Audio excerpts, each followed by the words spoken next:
Thanks for listening to the Archbridge podcast. My name is Ben Wilterdink. I'm your host for today.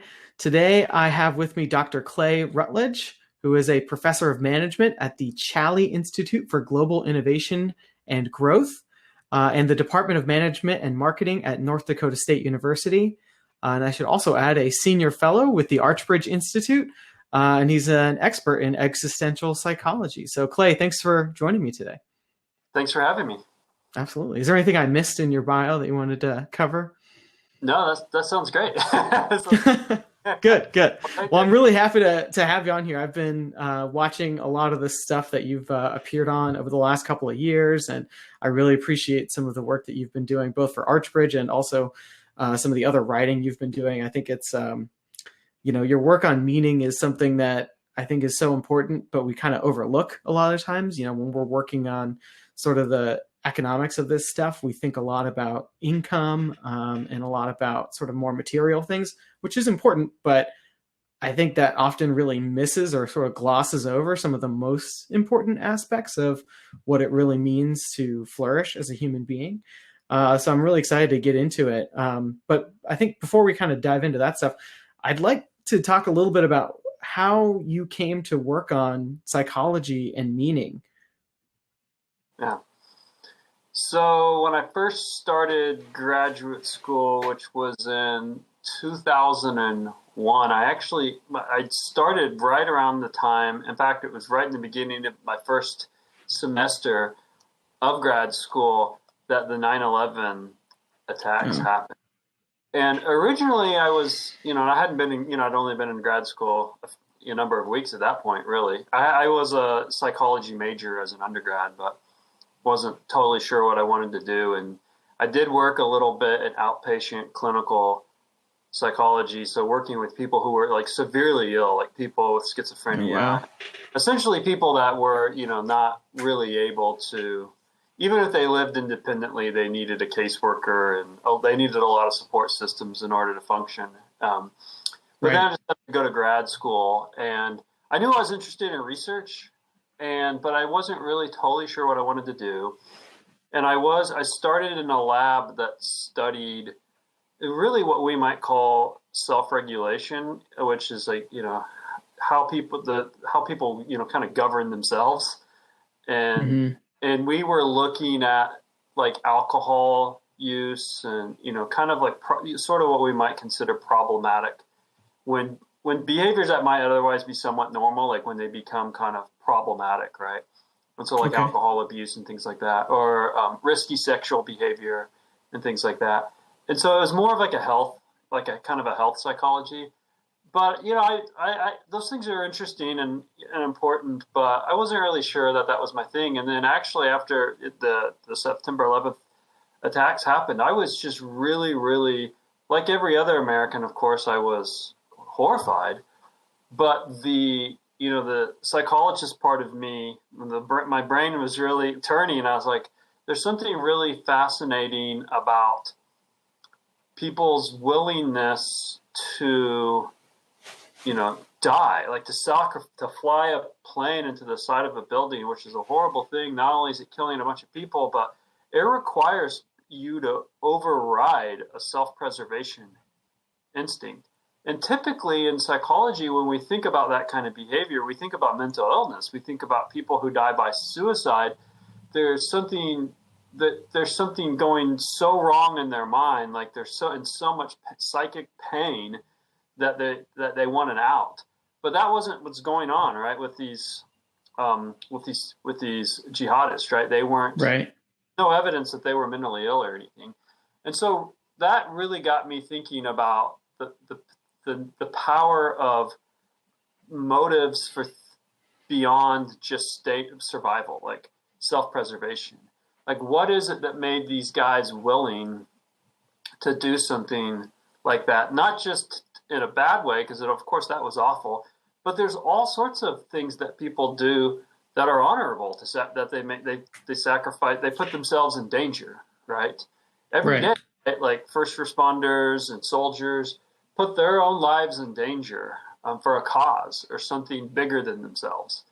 And so that I think, you don't really 100% know, I guess, but I kind of trace my interest in existential psychology to that, because that seemed like that was like the heaviest, right? Like a willingness to die for a cause. And so I think that kind of motivated me to start thinking about issues of how people aren't just focused on their basic physical needs, but want to be part of something bigger than themselves, and how that can go in, bad ways, like ideologically driven terrorism, but also how it can go in very heroic and positive ways too.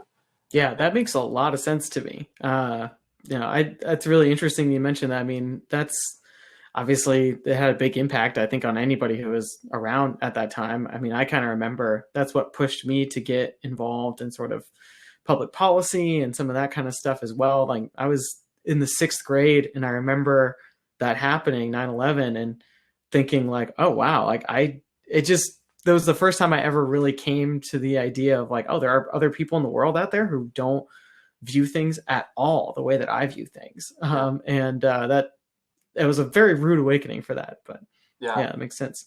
Yeah, definitely. It was certainly a very impactful event. And it was fortuitous because that, not that event wasn't fortuitous, but it was fortuitous that I was in the grad program that I was in when I had that, that sort of insight into thinking about these issues, because I was in this one, I told you I was working in this one health psychology lab, but there was somebody where I went to graduate school at the University of Missouri who was in fact who was an expert in existential psychology.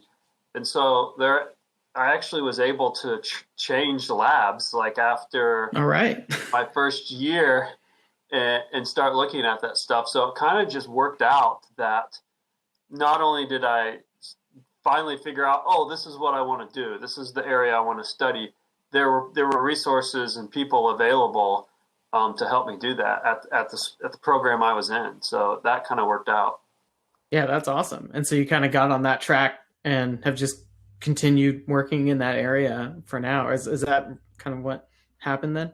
Yeah, I mean, what I do now is in many ways, not surprisingly, over time you kind of figure out things that work for you and don't work. And the way science works, you follow the data. And so things that I thought, at the time, or areas that were exploring that, I was like, oh, maybe that's not really what's going on here.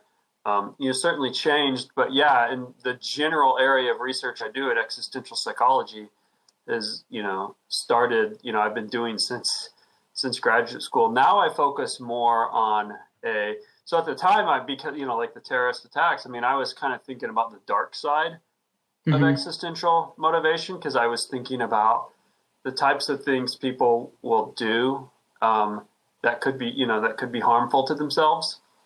But then, eventually, I started thinking about, well, though that's certainly part of the story, a lot of what people do, driven by the pursuit to have a meaningful life and to be part of something bigger than themselves, is actually positive, right? It's actually about building their community, having a legacy, changing the world in some way, taking care of their families. And so I kind of shifted from the dark side of, the dark side of existential, right, to the light side, I guess, if that makes sense. Yeah, that totally makes sense. I mean, I think that sort of makes a lot of sense as I've been looking over a lot of, at least your more recent work in the past few years. And the report that you put together for us not too long earlier this year on why meaning matters for freedom and flourishing, it certainly sort of reflects that. I really appreciated the recognition of sort of the motivational power of meaning, as sort of like how you were talking about. So maybe you can talk a little bit about that and sort of like how you think meaning sort of interacts with freedom and flourishing, like more generally on the light side of things. Yeah. Well, for one, I mean, again, this goes back to early grad school days. For one, I realized when starting to read not just existential philosophers, but the early existential psychologists, that it seems pretty clear that humans are existential by nature. I mean, it's just part of the way our complex brains work. We need to make sense of our lives. And, we can get into the mechanics of that, of course, but at a basic level, I think most people would agree that, we want to have a story of our life that feels like that we're here for a reason, that we're valued, that we have meaning. And so seems to be a fundamental human feature. And, one of the things that made me think about that connection to topics like freedom and flourish, and economic and societal flourishing is if there's it's not everything, but if meaning is a sizable, or at least, an important part of what drives us, then clearly that would have some implications for the types of jobs we choose, the way we think about organizing our lives culturally, whether it's by, religion or other, community and civic institutions that we take part in and that we contribute to. And so that's, and I don't think other people had really. Certainly, there's not, and people can correct me if I'm wrong. Certainly, there's not a lot of economists who are like thinking about existential economics, for instance, like how meaning drives economic behavior. Even though my guess is that you could get most economists to say, yeah, like clearly things aren't just financial calculations, right? Like people are part of what makes life rich and interesting are maybe these other kind of cultural phenomena. People want, like beauty, for instance. Like people want, people like things that are aesthetically pleasing, independent of their economic like efficiency, right?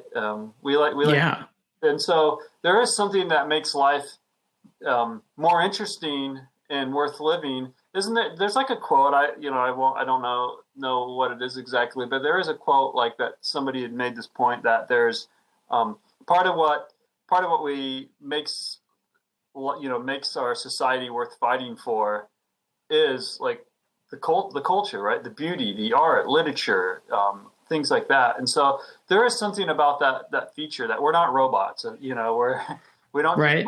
We want to be. We seek something bigger and more transcendent than that, which of course is going to influence how we organize ourselves in terms of economics, and it also has the potential, I think, at least, to connect to what economic systems and what political arrangements best promote that type of flourishing that humans do want to be able to express ourselves and to have a sense of agency, to feel like that we matter, that we're doing something of significance. So I think that has, it seems obvious to me that clearly connects to bigger policy issues and economic issues as well. Yeah.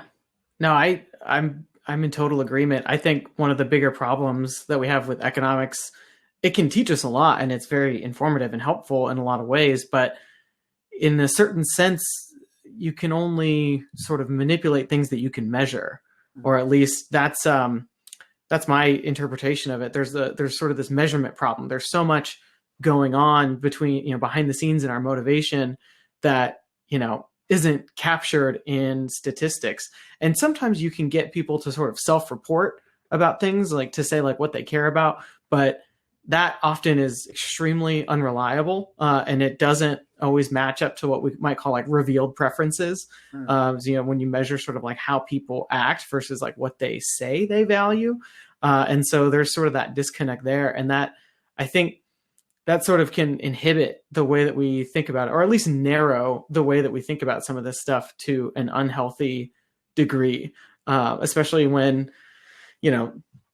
all this other stuff is so important. Like you were saying, I think it's really interesting that you mention, sort of human beings are thinking about themselves existentially. Kind of what I'm hearing is there is like a story of who you are. There's like this pattern that is the story that's being laid out. It's a narrative.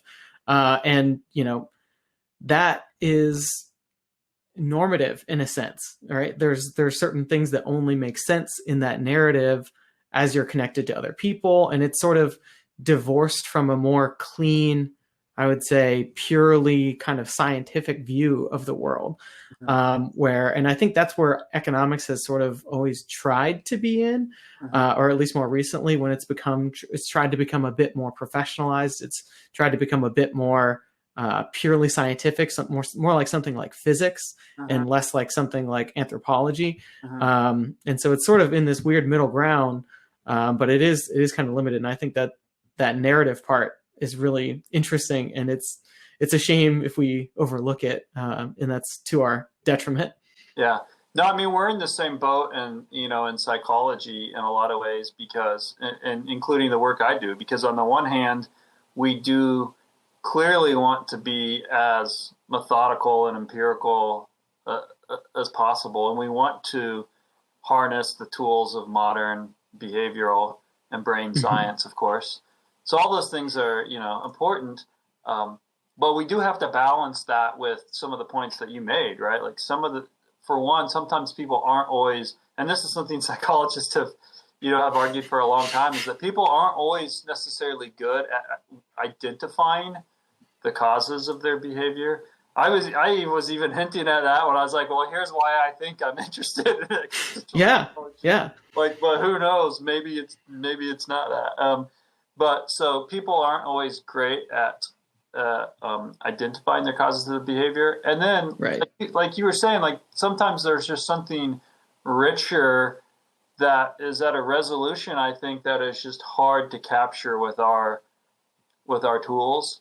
But of course, that's the empirical work is the coin of the realm, in our fields. And so we do our best to use those methods, but also try to think about how they connect to deeper questions. So I'm definitely guilty as just as guilty as the economists trying to do everything as empirically as possible, because that's what we're encouraged to do. But I do think it is hard. Like, so just take a topic, to make it not abstract. Think of a topic like wisdom. Like, think about the concept of wisdom. Now, there is some research on wisdom, but it's really, really hard to, like, what do? Give people a questionnaire and they're supposed to be able to report on their own level of wisdom, right? Yeah, I don't know. I don't even know where you would start with that. I don't know that you could even, I mean, that you're sort of presupposing that the person asking the question knows the wise answer, right? And so how are you supposed to even check that? I don't know. Right. So it's funny, because this has actually been one of the challenges in existential psychology, which is we're trying our best to exploit the tools of empirical research, right? To ask questions and measure things. But the questions we're interested in are these big abstract questions. So I just, co-edited a book on the science of spirituality, religion, and existentialism, which some people just have and understandably so, have a gut reaction to. Like, you put the word "the science of" in front of these topics, right? And it's like, these aren't, these are philosophical and perhaps metaphysical questions. And, so some people actually have kind of a negative response to some of this work, because they're like, you're trying to force these ideas into a scientific analysis that are beyond science in some ways. And so my response to that always is, one, I don't disagree, like, which is kind of disarming, right? Like, hey, you're right. But two, I can't tell you what the meaning of life is. I can't tell you if your religious beliefs are true. That's not my job, right? But what I can do is try to understand what are the mechanisms of the mind and the motivations of, the basic psychological motivations and the kind of processes involved that allow you to have those experiences and think about those questions. And so I can say from I think pretty confidently from research, not just that research that I've done, but people have been doing for decades on the psychology of religion. There are a lot of positive things that religion does for people in terms of their mental, physical, and social health. That's well documented empirically. Now, that's not the same as me saying that means your religious beliefs are correct, right? And Right. but I'm always clear to say that's not my job. I'm not testing the validity of a particular belief. I'm testing the functions of having those beliefs and adhering to, a belief system. And so it is, I do kind of feel like I'm constantly on that edge of science and philosophy. I try to stay on the testable side. I try to stay on the side of recognizing all the limitations, what I can do in terms of research, and not just in quantitative research. I mean, we do some stuff that borders on what you might call qualitative research because we also collect narratives. We have people write about things, but ultimately, even when we do that, we try to quantify it in some way, like to be able to tell you, like X percentage of people say this, right? Right. So we always try to translate it through statistics as much as possible. But yeah, I think but a lot of people would say, well, I wouldn't do that kind of work because it's so messy. But to me, and maybe I'm weird. Well, I probably am weird, but not for this reason. But that's why I like it. I mean, I like big ideas. I like big things, and I'm willing to live with the nuance and the uncertainty and the limitations because I like studying and thinking about how people approach questions like what's the meaning of their life, and questions like about free will, like what is freedom? I mean, when a minute ago when you're asking me, and I'm sure we'll get into this about how meaning connects to issues related to freedom. Well, I'm interested in how people even define freedom. I mean, that might what you and I think of as freedom might be different than what someone else brings to mind when they conceptualize freedom. So as much as you can get at these questions, I want to, and even if that means I only get a partial answer, I find them sufficiently important that I'll live with the messiness of it, if that makes sense. Oh, it totally makes sense. I mean, I'm very excited to be working with you on a lot of these things because I think in somewhat of a similar way, we look at some public policy. We've been very focused on things like upward mobility and sort of what are the components of that.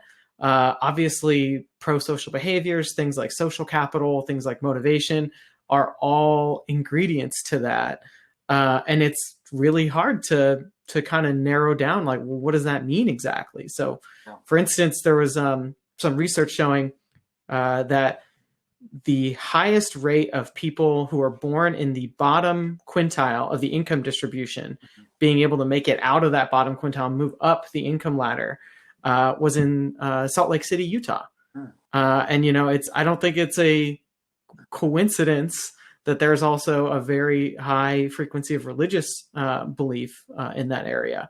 And, we can trace some of the mechanisms in terms of having institutions that allow people to interact across socioeconomic lines and boundaries when a lot of our other pulls and pushes in society are like assortative mating, or people are sort of isolating in areas that have a lot of people that are very similar to themselves, both in terms of ideology and in income. And so if you have an institution that can kind of interrupt that, there's some good things there, but it's like you said, it's messy. It's not so clear cut. It's not so easy to kind of move through some of that. So I think that's why I've been curious to see some of this research on meaning and sort of how you've connected it to different pieces that we've been looking at, like things like social capital, for instance, or work. How important is work and employment to somebody in terms of providing them meaning? So there's actually some pretty cool research on meaning and work. But one thing that's interesting about all of this, and this isn't necessarily a topic that we have to get into if you don't want to, but when I was doing this work on meaning, and when I was looking at it, not just my own research, but research other people have done, and then I was trying to think about ways that this body of research connects to the topics we're interested in, at Archbridge, for instance. It was surprising to me that people hadn't really made the connection that someone who feels like they have a purpose in life, that they have a meaningful life, because that orients them towards the future in a lot of ways. It makes them more disciplined and motivated and confident and optimistic and inspired. It sort of surprised me that people hadn't really connected that to these kinds of public policy issues. And after, it only took me a few minutes to realize I shouldn't be that surprised, because I think a lot, and again, this is where I'm getting to, we don't have to get into this topic, but I think this connects to the ideological bias problem that a number of people have noted in academia, because it's become, shut me down at any moment. No, please. This isn't a direction you want to go in, but it's become certainly the case in my field, and I think the social sciences more broadly, certainly in the humanities, that our disciplines are, almost entirely populated by people on the political left, which on the surface seems like it shouldn't matter. And a lot of, like in my field of psychology, there's people studying really low-level brain processes that, they don't have anything to do with any of this. But when you start thinking, when you start expanding your level of analysis from the individual to the community and the society, then not surprisingly, you're starting to touch on ideological and political issues. And one of the things that's kind of become popular in academia and maybe before, is this view of humans as being easily pushed around, and kind of this, what some people have referred to as a victimhood culture, of being not really agents of their own destiny, and right, but just chained, shackled by DNA and by environment. And again, those things, I do think that's part of the story. We know there's a lot of traits that are heritable. We know that, having a supportive, loving family is a big advantage. Like having financial resources is a big advantage. But, and so it's not that those things are an important part of the story, but those are just part of the story.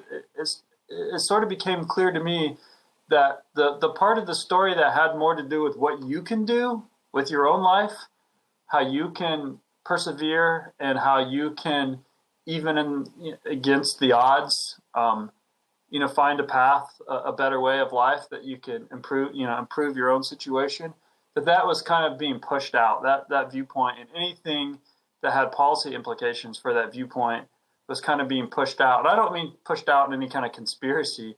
I just mean because because people just aren't thinking about those issues, or if they do kind of crop up, it's like, well, that we don't necessarily, that's not what we want to advocate for.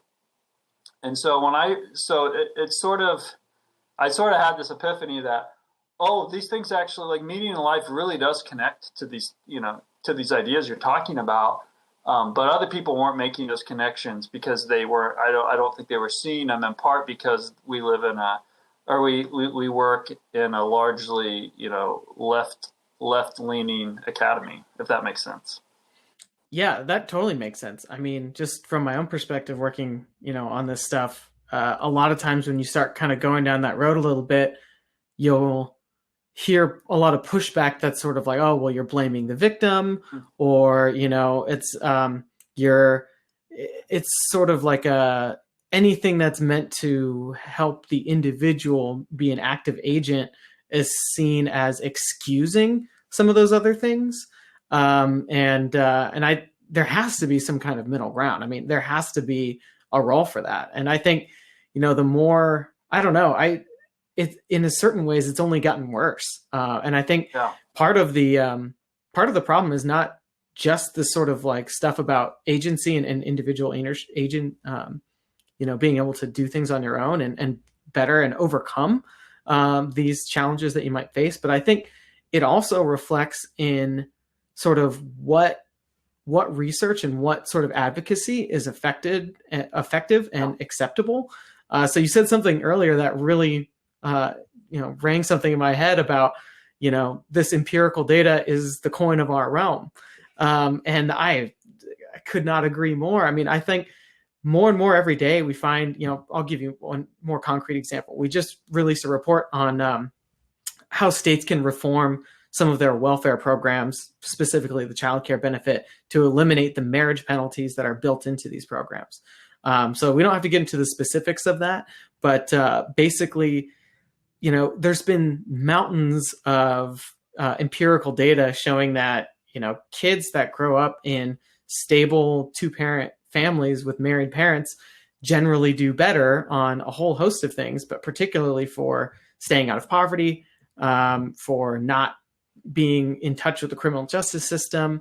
There was a report a couple of years ago from Raj Shetty, a Harvard researcher, who was looking at all the census data about upward mobility, and he found that one of the primary predictors of whether kids in a particular neighborhood were going to be upwardly mobile, economically speaking, was the number of fathers in the neighborhood. Yeah. Not even necessarily in the home, but just in the area.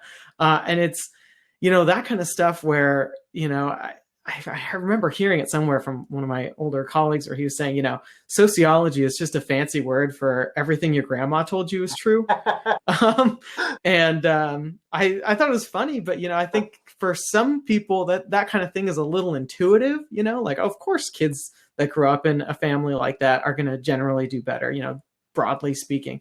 And, I can't bring that to sort of the academic debates of our time without sort of layering on all of this sort of more scientific empirical research. And I think that sort of currency has to do with that more scientific, maybe politically left-leaning worldview that dominates sort of the academic and research institutions. Yeah, I think so. And there is some published, ironically published empirical work in my field documenting the biases, not just in terms of the percentage of faculty who identify as on the left, which is well documented, but also the willingness of social psychologists, for instance, in this paper I'm referring to, the willingness of many of them to admit that they would discriminate against a job candidate, so like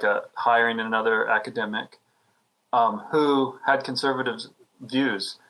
And also, there was bias. Their willingness to discriminate against their research in terms of inviting them to give presentations or funding grants.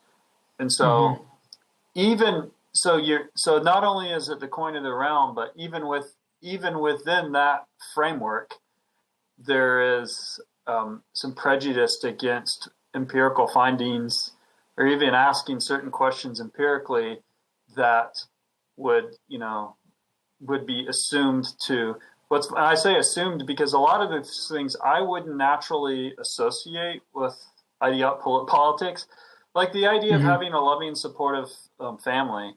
Like that seems nonpartisan. That seems like, and I think in the real world, which I think is you were kind of hinting at, I think outside of academia, it is, right? Yeah. I mean, I don't know anybody in real life who doesn't think that, well, all things being equal, that's what we prefer.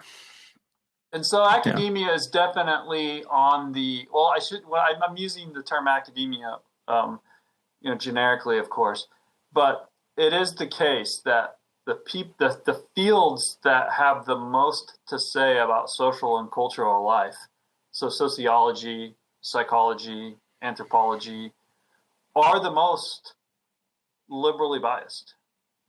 And so the people talking about these issues are, and many of them aren't, again, many of them aren't doing research that necessarily is relevant to these issues. They just don't touch on these issues. Many of them are wonderful people, great colleagues. They're doing good work. They care about their students. They care about making a difference in the world. It isn't it isn't like some sort of bad behavior on, Right. but like they just don't see that there's groupthink, right? And that there's bias. Right. And many of them buy into this idea. I guess many people don't know a lot of conservatives. I don't know. Like, I guess I consider myself fortunate to come from a family and to have a friend network that is pretty mixed, in terms of politics. Like, I have people that are, I have family and friends that are very, very conservative. I have family and friends that, are more libertarian. I have family and friends that are liberal. I have family and friends that are progressive, so I work in academia, so I obviously work around a lot of people that are very liberal. And, in my private life, I live in a, very conservative state. And so not surprisingly, in my private life, outside of work, because I don't just socialize with my colleagues, right. I'm good friends with a lot of people who are, very, very conservative. And so I think that I like that. And, but so I guess maybe some of these people don't, because sometimes I see this stuff, and not just those research findings about a willingness to discriminate against conservatives. Sometimes I hear things and I see things, I'm like, wow, you have this weird, caricature of a conservative that seems like they're from another planet or something. And of course, this is a problem in our modern times with the outrage-driven social media and all these other issues people have talked about, that we see the most extreme, or the most extreme views are often amplified the most. But I think it's a problem that in academia, the place where we're supposed to be, at the forefront of doing, intellectual scholarly work, that we do house some of the more, extreme views, which would be fine if they were balanced. Like if we had real viewpoint diversity, and that would help regulate some of this stuff, because you just learn a lot about other people and a lot about other people's ideas if you have to grapple with them. If you can just avoid them because you can create a bubble, then you don't ever have to deal with the fact that things are messy. And so I think well, this is just kind of like the heterodox academy idea, right? Yeah. Where, at some point, if you don't have that, at least some level of viewpoint diversity, your research is going to suffer, right? You don't have sort of that pushback and that push and pull. So I'm hoping that turns around, but I'm not seeing a lot of promising movement, but I think people are at least now aware of that kind of stuff, maybe more than they were even just 5 or 10 years ago. I think so too. Yeah. And we're trying to, and in small ways there are, we're trying to, here at the Challey Institute, we try to bring more, different perspectives into that are often not, given a lot of airtime in academia. Yeah. So I do think there are people that are trying to build up institutes and purposely invite. I know there are, I can't remember the names now, but I know there are a couple colleges that have made some attempt to specifically bring in conservative intellectual speakers, because that's another problem, to criticize the conservative side a little bit, is sometimes you see this attempt because people feel like the college student groups, they feel like their views are not given any space and they're not treated well, and so sometimes the reaction is to bring in the really antagonistic to say the least. Right. And so that's, and I get it. Like and in fairness, that happens on the left too. Like young people like provocative stuff, right? Like they don't want to go to oftentimes they don't want to go to a boring economics lecture, right? They don't want Right. to hear about all the intricacies of capitalism and everything it's done for society. They want someone to, to borrow the phrase, to like trigger the libs. Right. Yeah. Yeah. So, Exactly. and so I understand that part of that is just youthful, like that it's just youthful. But that doesn't help build an intellectual, that doesn't help make the case. If it's like, hey, yeah, every time a conservative speaker comes to campus, there's someone that's just stirring things up. Now, again, and it goes the other way too, because a lot of times they're bringing somebody that's perfectly reasonable, but people are acting like they're a problem. Like my friend Christina Hoff Summers, I know, like she's had a lot of. I think she does things, I think, in a way that's fun for that's engaging for young people. But oftentimes she brings a lot of data to bear and has presentations that I think would be useful for students. But I know she's been shouted down and things like that. And so hopefully that changes. Hopefully that we see in the future.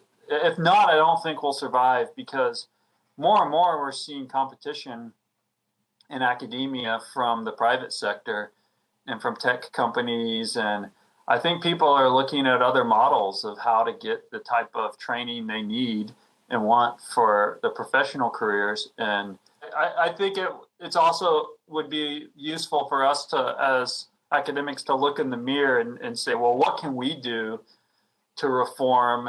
What can we do to better reach out to? I mean, you look at some of the public polling on views towards academics, and like a lot of institutions, there's increasing distrust of higher ed, and some of it might not be fair, but we can, to get back to the theme of agency, like we can take some responsibility and say, here's what we can do to do a better job of being having more diversity, and not just diversity in the way that people think about diversity often on college campuses, but actual diversity and viewpoint. And so I think that I'm an optimistic person, so that might just be a bias, but I'm hopeful that we'll see some positive changes. Yeah, I hope you're right. I hope you're right, because it's important. Well, I want to get a little bit back to some of the meaning stuff that you've been doing some research. I think one of the most interesting things that I've seen from your research was that meaning is tied a lot of times to social bonds that people have with people. But I think that you have been, and correct me if I'm wrong here, but I think you've been very careful to say social bonds aren't enough. It's not just about being bonded with other people or being around people that they like, or like you, but it's about sort of feeling important to them, feeling vital, feeling like you have a place. Can you explain that a little bit, and sort of the difference between just feeling a social bond and reaching that level of meaning, which obviously requires social bonds, but maybe is not enough? Yeah, no, you're right. And I think this is really important because it has implications for a lot of topics and public policy issues, but also how we think about things, from parenting to running our education system, which is, everyone agrees that humans are social and that we need relationships. Everyone understands that. In fact, increasingly in education, certainly in mental health, people recognize, wow, a big problem that people have is when they feel lonely or disconnected from others. It's really dramatic, like the effects it has on people to be isolated and to be lonely. I think we've seen that more recently too. Yeah. With the COVID stuff, and it's brought a lot of that into sharp relief. Oh, absolutely. I saw the other night on NBC Nightly News, they were doing they were showing pictures of older people before the pandemic and then more recently. And so within a matter of months, so these are people that were isolated in their care facilities because no one could come visit them because of the pandemic. Right. Within a matter of months, these people look like they'd aged 20 years. I mean, so that was an interesting illustration of it, because you could physically see, like, they look older. Like, it, you know, that loneliness could have that kind of dramatic effect on us. It actually seems like it's aging people. And we know from a lot of the loneliness research, it certainly is a health issue, and that people are just far more likely to die of all sorts of things if they're alone, if they're lonely. And so everyone agrees with that. Like, there's no controversy about that. So what happens then, I think, is people naturally think, well, everyone just needs to be loved and supported, which is, again, we all agree with that. But that somehow is enough, right? That if you just show people that you're nice to them and you're kind to them and you want to take care of them and you want to help them, then they're going to feel supported. But the problem with that, even though that's true, and you were hinting at this, is that doesn't tell you why you matter. It's nice, right? It's like, my parents love me, and that's great. When you're a kid, that's great, right? Yeah. But at some point, as you get older, and your brain matures and you mature, like, you want to feel like you have value, right? That you're significant, that you're doing something, that you're needed. And so it's that sense of, some people refer to as mattering, that sense that you matter. That's really the strongest predictor of meaning. That's connected to social life, because the way you find out you matter is through social feedback often, right? And that's right. That can be lots of things, not just people talking to you, but whether or not you get a job, whether or not you're promoted at work, whether or not you win some award, so social feedback can take all sorts of forms, including, financial ones. But people need indicators that they matter. And, here's an example of how that's the case. Like, if you look at suicide, there's different reasons people die by suicide, of course, but one big predictor of people's desire to die by suicide is that they feel like they're a burden to others. It's the opposite, right? It's like, not only do I not matter, I'm actually a liability. Like, I'm actually hurting. Right. Now, we often think of that as a distortion, because it's what we call a cognitive distortion, because it could be inaccurate. Like, this is part of mental illness, right? Is that you're trying to get people to realize that their perceptions are not accurate, that they do matter. But that feeling that you're a burden to others. And so there is something, it isn't enough, right? It isn't enough to be liked and for people to be kind to you. You want to, and so here you can actually do kind of a thought experiment, and you could say, imagine your reality, your environment being that everybody likes you. Like, you're a cool guy. Like, everyone likes Ben. Who wouldn't like Ben, right? Right. Ben's a great guy. But then imagine everyone's nice to you. Everyone's pleasant. No one says anything mean. Everyone affirms you and supports you and tells you things are okay. And but that you just don't have, no one needs you for anything. Like, you don't have to do anything. You don't need to work, right? Your family doesn't really need you to help take care of the kids or cook a meal, or everyone's like, no, Ben, you're fine. Like, we'll just want to love you and support you, and you're awesome. Now tell me, like, how are you going to, like, is that going to be a meaningful life to you, that you just don't have there's a play and your character doesn't have a role? Right. Yeah. So that's what I mean. Yeah. That would be so depressing. I mean, that would get old very quick. That's why I think even with kids, right? Like, even with kids, even before they fully figure it out that they want to do something, that they want to have some kind of significance in the family, it's good for them to have responsibilities and chores, and like start paving the way for the family's counting on you. You have, whereas some kids might feel like everything's done for them, and they're like, yeah, I don't really, like, my life's pretty great, I guess, but like, no one would, I'm not making a contribution. So I think that has far-reaching implications. Like, people need to feel like they they're a significant player in the cultural drama. And that can be in lots of forms. It doesn't just have to be work. I think work or paid work, I think that's an important, but of course we know that there are caregivers, there are people who do all sorts of things that they don't do they give them meaning that they don't do for money. But of course, having a job and being able to support your family or, help support your family is like a big way that you can see directly that you're doing something, right? That you matter, Right. that people are relying on you. Yeah, no, I think I'm really happy you kind of delved into that a bit more. So I think to that effect, I think there are a lot of people, especially recently, at least in the United States, maybe Western countries in general, we've been dealing with the opioid crisis. We've been dealing with these other issues. At one point in the Why Meaning Matters for Freedom and Flourishing, you say, I'm going to read this little excerpt here. Understanding that meaning is more about social significance than about mere social connection can help provide a better analysis of threats to meaning in modern, affluent, technologically advanced, and individualistic societies such as the United States. Indeed, residents of poor nations view their lives as more meaningful than residents of wealthy nations. In less affluent countries, not only are people more religious, they are also more interdependent, which facilitates mattering.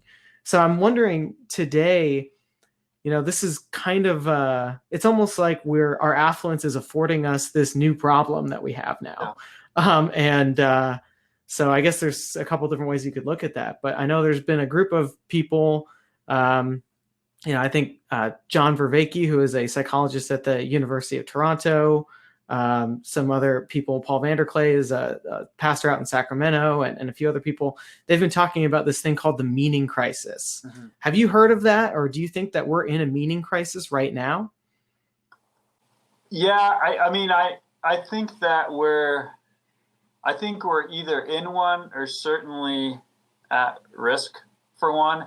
And the reason I sound a little bit hesitant is because humans are very clever, and we're very adaptable. And so there's lots of ways, just like we have new technologies and there's lots of ways where there's change. There's, in business, there's creative destruction. There's, so our societies have changed a lot, and we might find new ways to find meaning, you know what I mean? So we're flexible in a lot of ways. And we're very clever species.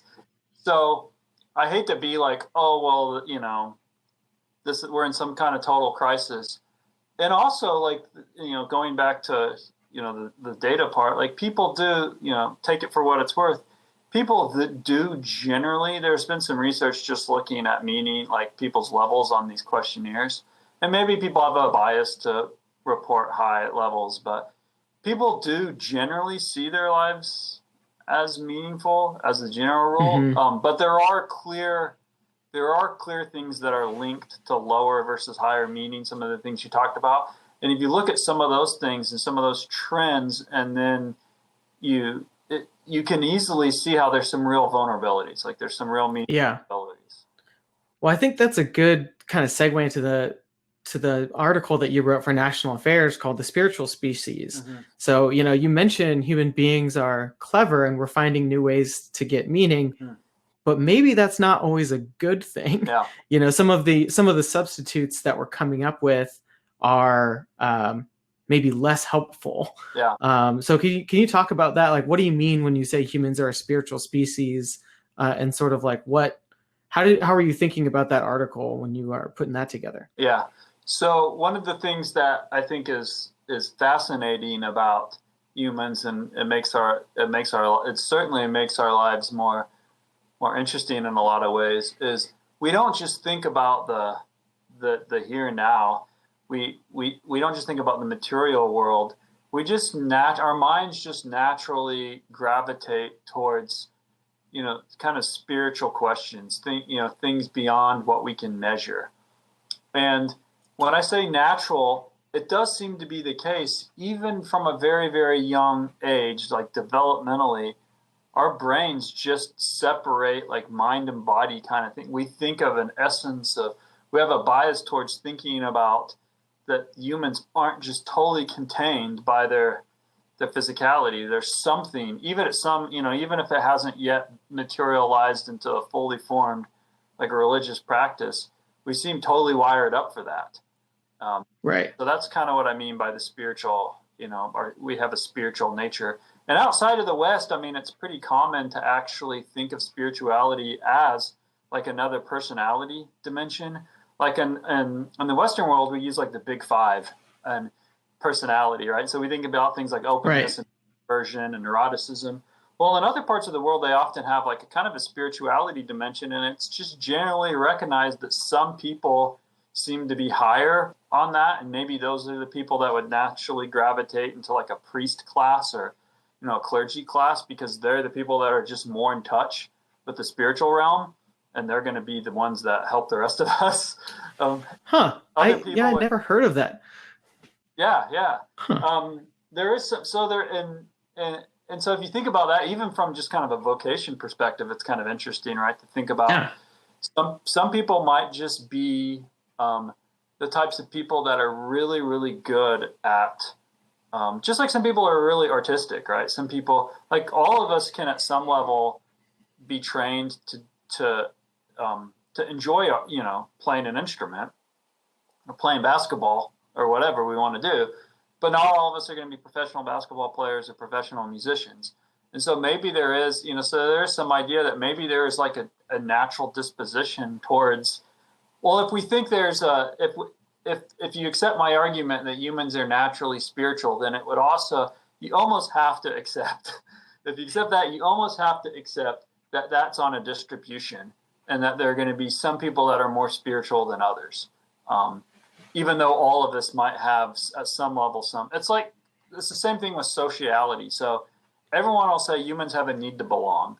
Well, if you accept that, then you're kind of recognizing that that's going to vary. Like some people are going to be extremely social. They have to be around people all the time. And other people are fine with being by themselves most of the time. They still, they still need some relationships, but they're more comfortable with being alone. And that influences the occupations we select, the social circles we run in, and all ways we organize our life. So I think that spirituality is kind of like that as well. And some people are, to use more like religious language. I mean, when people say they have a calling, right? When people say that, people will say that different people are given different gifts, right?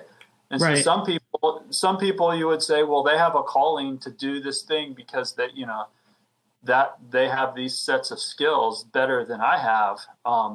And so, but that also means that like in a hierarchical system, you might say, well, I'm going to listen to this, like this person knows about this stuff. And I'm going to listen to them, which actually kind of gets a little bit to the point of why some substitutes may or may not, work as well, because a lot of the modern attempts to substitute religion, whether they're like New Age sort of beliefs or whatever, really are not governed by any kind of structure, whether it's a hierarchy or even just rules or dogma or things that like tell you how to live your life.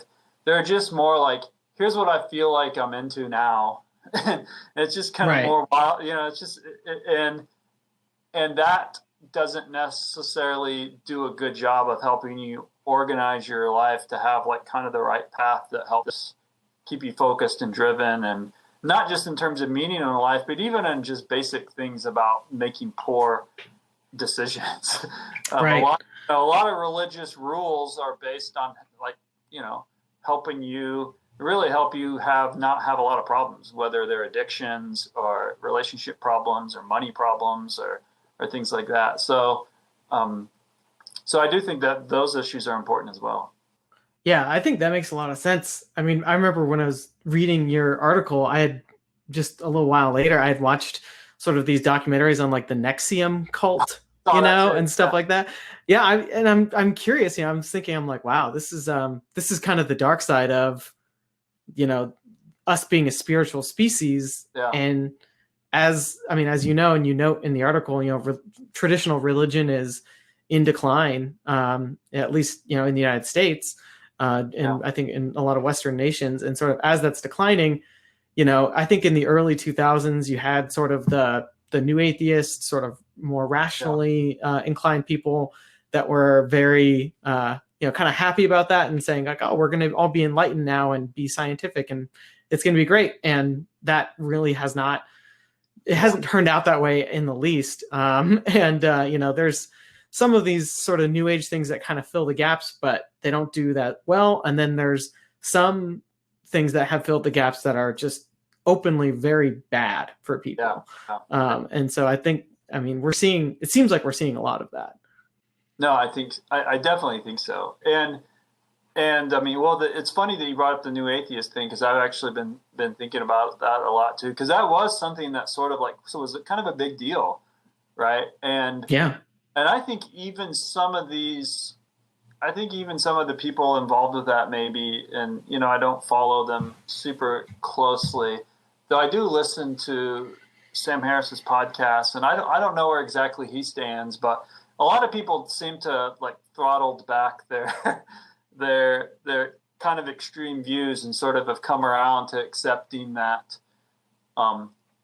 this it might not be the case that just because you can knock down a set of specific religious traditions that the impulse for that goes away, and two, that recognition that not everyone's like them. So this is a challenge in psychology that I bring up a lot to academics, is we have a tendency to imagine the world as populated with brains like our own. I actually made this point when I went out and gave a talk at the Cato Institute, and I was talking about how libertarians are weird. Yeah. And the reason they're weird is because liberty, freedom, isn't on the top of the priority list for everyone. Lots of people like the idea of freedom, and they certainly like it when somebody steps on their freedoms, but not everyone is really oriented towards thinking about those issues a lot, and there's just a lot of things they care about more. And so the argument I was making to them is, if you want to have a free society, you need to think not just about getting your message across, hey, this is good, but you need to think about the cultural and social scaffolding that supports freedom. Because a lot of times people care more about that, right? A lot of times people care more about having a good family life than some policy issue that seems detached from that. I mean, there's just a lot of people. Yeah, I'd say all the time. Right. So it's you have to. So this happens. I would say this with the new atheist stuff too. Is a lot of. It might be true that you're one of these people. Talking to that you're one of these people that just for whatever reason thinks that you don't need or aren't interested in religion. It doesn't make a ton of sense to you. But that doesn't mean the rest of the world is deranged.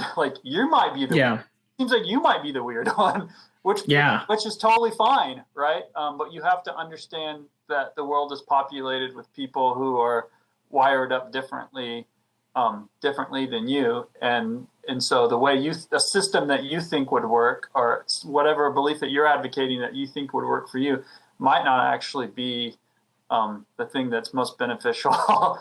Right. Everyone. And I think in some ways it kind of leaves people susceptible in certain ways too. I think I have one more quote here that I wanted to read, because I think as I was kind of going through your article and reading some other things, I came across this G.K. Chesterton quote from a long time ago. It seems really appropriate to what you had written. And he says, "Ideas are dangerous, but the man to whom they are most dangerous is the man of no ideas. The man of no ideas will find the first idea fly into his head like wine to the head of a teetotaler. The truth is that financiers and businessmen are a danger to the empire because they can be sentimental about any sentiment and idealistic about any ideal and any ideal they find lying about. Just as a boy who has not known much of women is apt too easily to take a woman for the woman, so these practical men unaccustomed to causes are always inclined to think that if a thing is proved to be an ideal, it is proved to be the ideal. Human nature simply cannot subsist without a hope and aim of some kind. As the sanity of the Old Testament truly said, where there is no vision, the people perisheth. But it is precisely an ideal. but it is precisely because an ideal is necessary to man that man without ideals is in permanent danger of fanaticism. Does that make sense to you? Is that kind of? That's a great quote. Yeah, yeah. Yeah, I mean, he wrote that back in like 1905, and I was like, man, this is really lining up with a lot of the research that you've done on the spiritual species as well.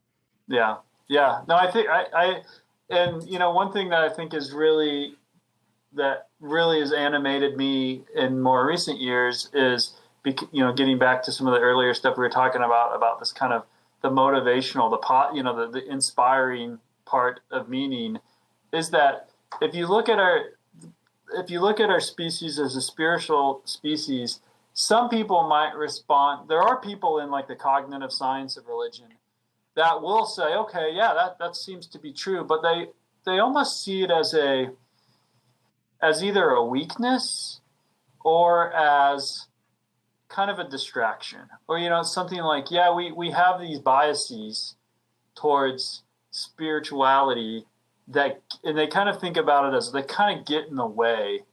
Maybe they're good for family life, maybe they help you reproduce, and but they kind of get in the way of you being rational and like future focused. And to me, that it's the opposite, actually. Like if you really look at this stuff dispassionately, it's a great source of inspiration and motivation. Like think about projects that you might think are important, but you have to understand, because they're so epic, that they might not be realized in your lifetime, right? They might not, or you're only going to get a taste of the benefit of it.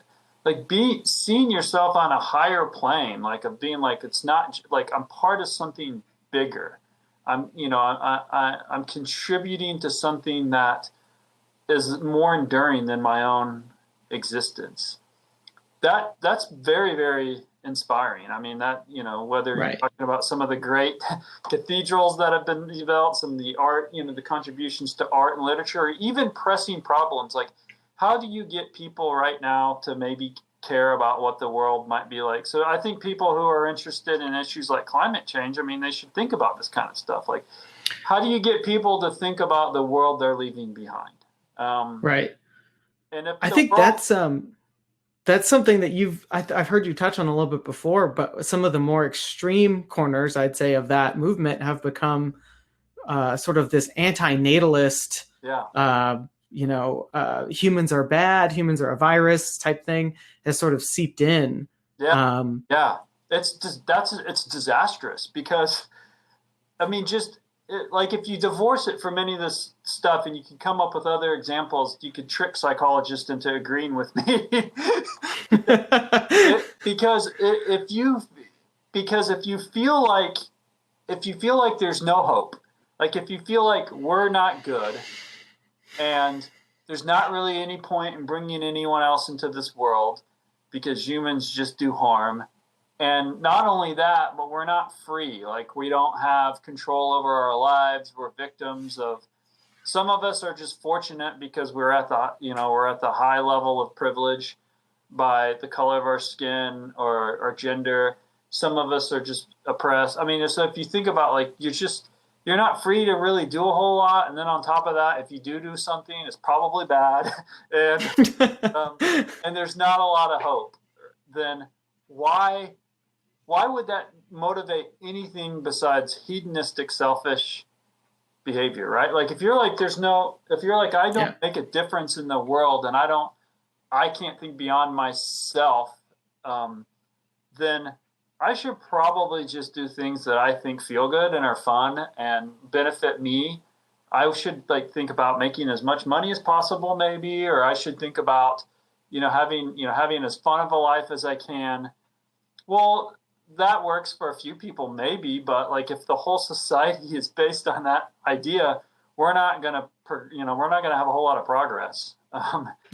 So how do we kind of push back on that, or sort of, reignite the engines of meaning that seem to be in jeopardy? Yeah. That's one of the things I'm at, not not the plug Archbridge and Challey, but that's what I'm excited about, right? And that's, working with you guys and, working here at the Challey Institute. I mean, I think that, so before I told you I'm just naturally interested in these kind of big ideas, but I'm really excited about application, because it's one thing to stimulate myself intellectually, right? To think about philosophical issues and the nature of free will and the nature of meaning and these things. But like others, I want to make this isn't just, academic entertainment for me. I want to make a contribution. I want to be helpful. So I think it's going to take, not just people like us, but other people who are, start to realize and start to think about, well, you have to, even if you think about issues that people care about, even on, if you think about on the left, there are issues like we talked about environmentalism a little bit. And, there's a lot of concern about issues like racism. If you think these are real problems, and of course we can debate, how big of problems they are or not. But I think most people would recognize that we haven't eradicated bigotry, right? We haven't. Yeah. I think most people might disagree on the specific policies and how urgent the problem is, but I think most people would agree that pollution's bad, and we're causing harm to the environment, and maybe we need some innovations and something, and we're working towards. So if you kind of agree, you can, these things aren't super partisan if you focus on some of the basic things.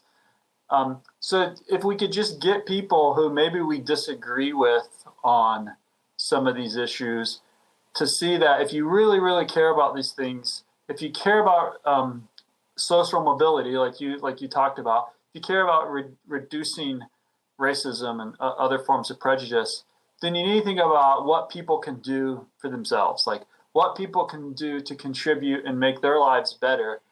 And so as you're focusing on, systemic issues perhaps that people are constantly talking about, you can say, well, part of this comes from the bottom up too. And that's and the bottom up you can change.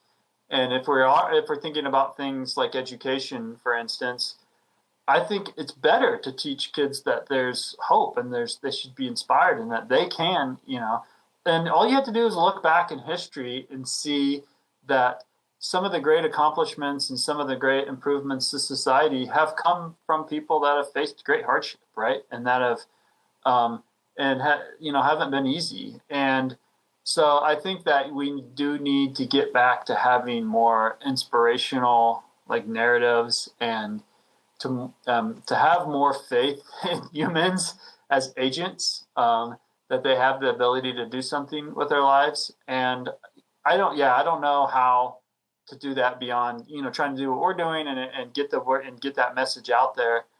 But I think like you noted before, I think in the real world that does register, getting it through academia and through media, because there's a similar bias in the media as there is in academia, as you know. And so I think getting that message out, and finding maybe the topics or the concerns that people have, that they care about, and then maybe showing how these issues apply to that too, maybe is one way to do that. Yeah, I mean, we're certainly going to be trying to do that. I'll be certainly trying to do that. I think as I look out on some of the public policy landscape, I see certain ideas that seem to be gaining ground, that I think might not be helpful for all this kind of stuff. So I don't really have a great, I think, to your point here, I think a lot of this kind of stuff is just kind of outside the realm of public policy to a large extent. A lot of it's kind of in the cultural sphere. And so maybe there are some things we can do around the edges, but I do think that public policy has the potential to do a lot of harm. And so I think, one of the things that we've talked, a little bit about here and there has been the concept of a universal basic income that's been floating around. So I think I'd be curious to hear your perspective on that, given all the research you've done on meaning and sort of the importance of being mattering and that kind of thing. Do you see, UBI is something that could enable more of that, or something that could be potentially harmful to that? Yeah. So my general feeling is that it would be more harmful than good. And this is an issue I've actually had it's kind of an interesting thing. Like, and so I just, I've tried to read as much as I can about it and to be as open-minded.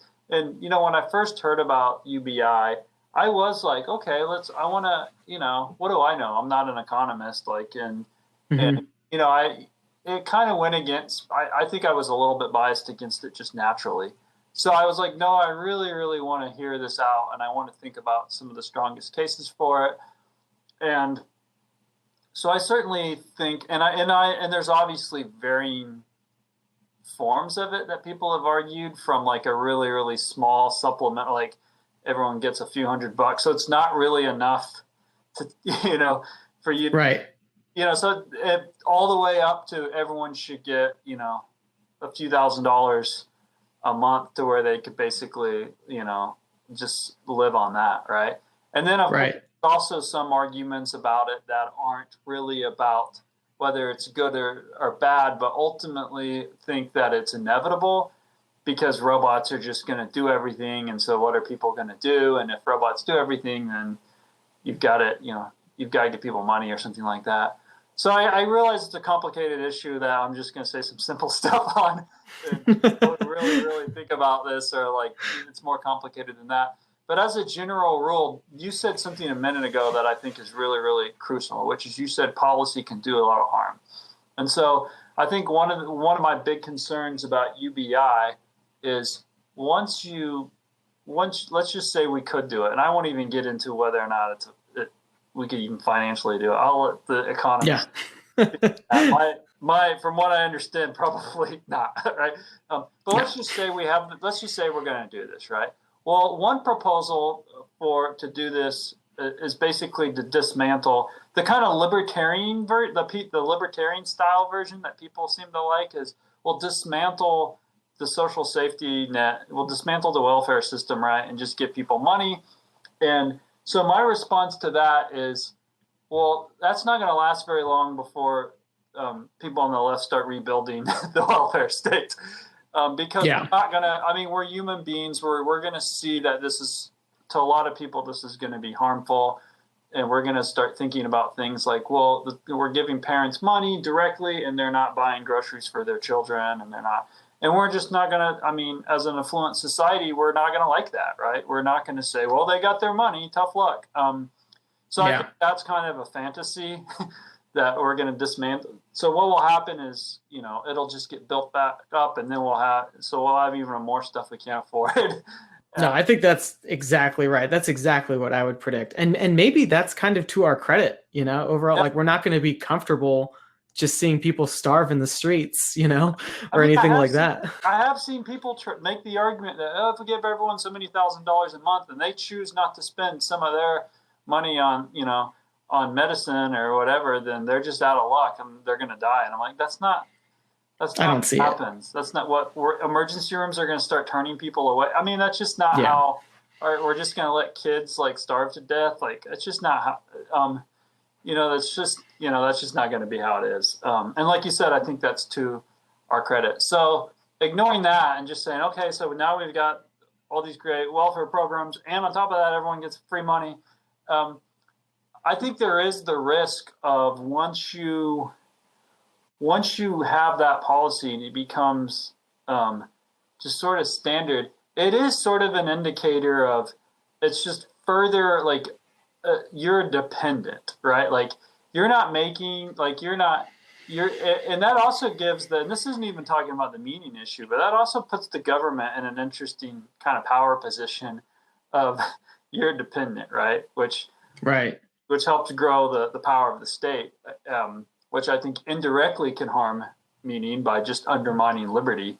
But because it won't be long before the government's like, well, this is what you should and shouldn't do, and we're right. We have that basically built into a lot of our what social safety net programs already. Right.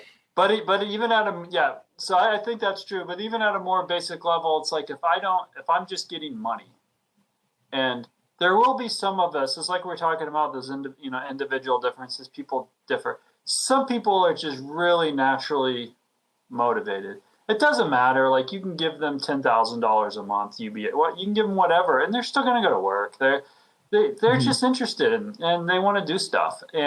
But some people not everyone's like that. Not everyone's but the people who argue, it seems like to me, a lot of the people who argue for UBI are those people. Like, it's a bias because they're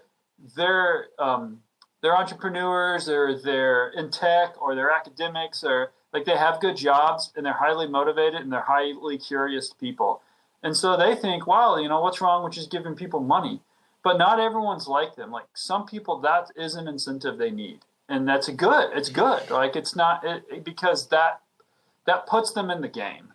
And that gives them some sense of, and you can look at research on work and meaning, and you can see that even when people are doing jobs that you might think are not particularly exciting or interesting, it isn't the job. It isn't necessarily the actual task that they're doing that has to give them meaning.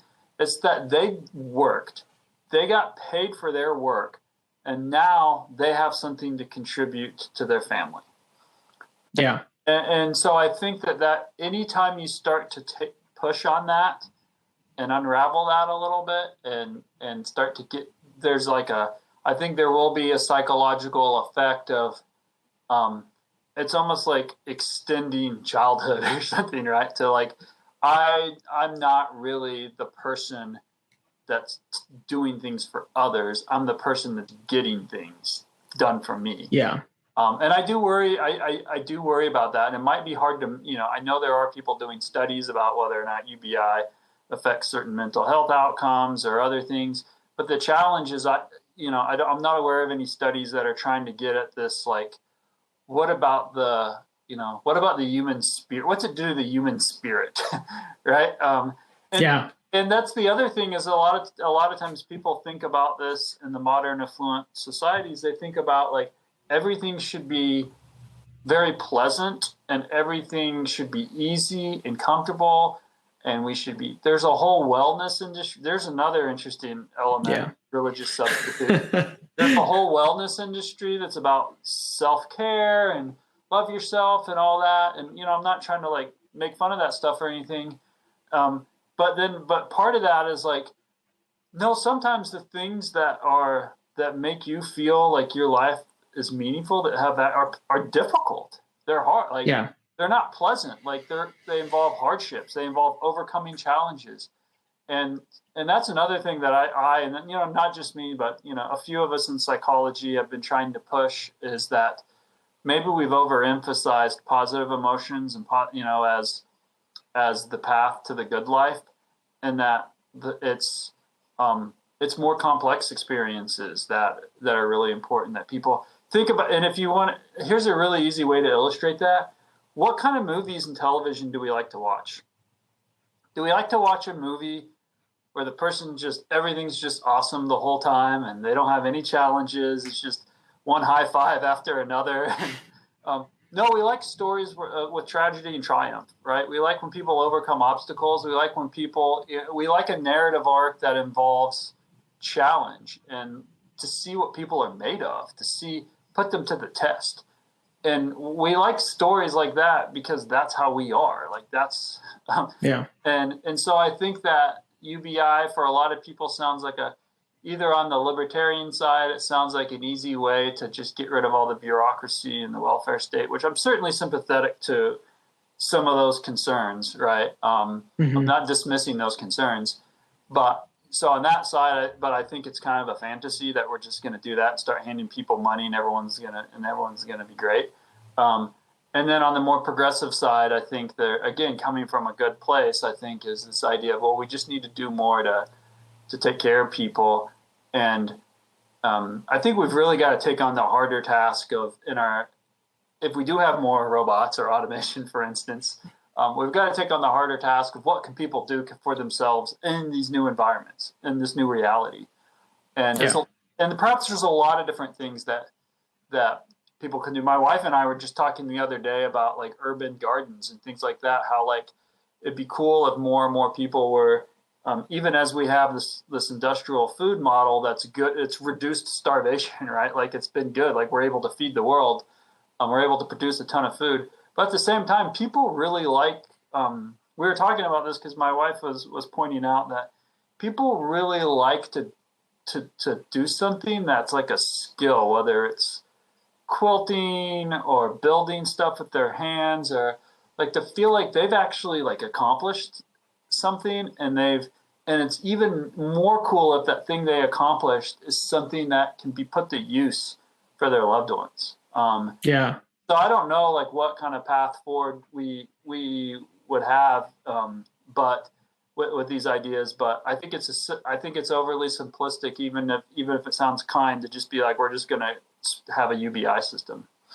Yeah. I think I read some research not too long ago. I'm pretty sure it was from the Institute for Family Studies, and they had done some polling on different groups of people and different demographics. And they found that, and I might be butchering some of this, but I think I'm getting the main result right, which they found that parents that had younger kids at home rated themselves as the most stressed, but then they also rated themselves as the most satisfied with life. Yeah.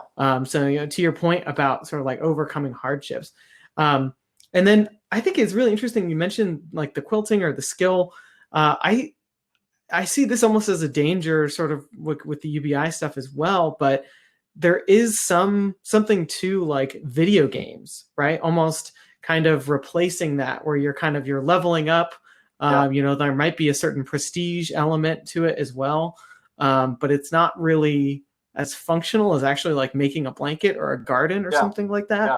And I worry about sort of maybe not video games in particular, although certainly them too, but like sort of these artificial things that can kind of stand in for that. If there's no external pressure to do other things as well. No, I agree. And this seems to be a big problem. And by the way, hopefully I've just got a notice from my it says low battery on my MacBook. So we've been going for a little while, so we'll wrap up here. Hopefully it won't cut off, but I'll just say that, I think that, and I'm saying this as someone who likes to play video games, who certainly likes to watch TV and consume, I like to consume, entertaining media just like the next person. But I think that I think that's a good point. And that also falls into that category of what I was talking about, the modern kind of wellness view of we should just kind of be having fun all the time.